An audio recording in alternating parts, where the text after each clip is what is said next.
شروع اللہ کا نام لے کر جو بڑا مہربان نہایت رحم والا ہے۔ اللہ کا حکم یعنی عذاب گویا آ ہی پہنچا تو کافروں اس کے لیے جلدی مت کرو، اور یہ لوگ جو اللہ کا شریک بناتے ہیں وہ اس سے پاک اور بالاتر ہے۔ وہی فرشتوں کو پیغام دے کر اپنے حکم سے اپنے بندوں میں سے جس کے پاس چاہتا ہے بھیجتا ہے کہ لوگوں کو بتا دو کہ میرے سوا کوئی معبود نہیں، تو مجھی سے ڈرو۔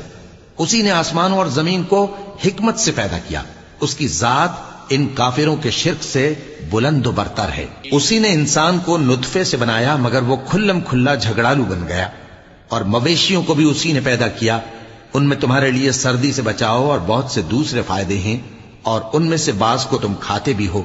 اور جب شام کو انہیں جنگل سے لاتے ہو اور جب صبح کو جنگل چرانے لے جاتے ہو تو ان سے تمہاری عزت و شان کا اظہار ہوتا ہے۔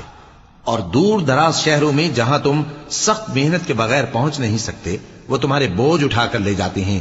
کچھ شک نہیں کہ تمہارا پروردگار نہایت شفقت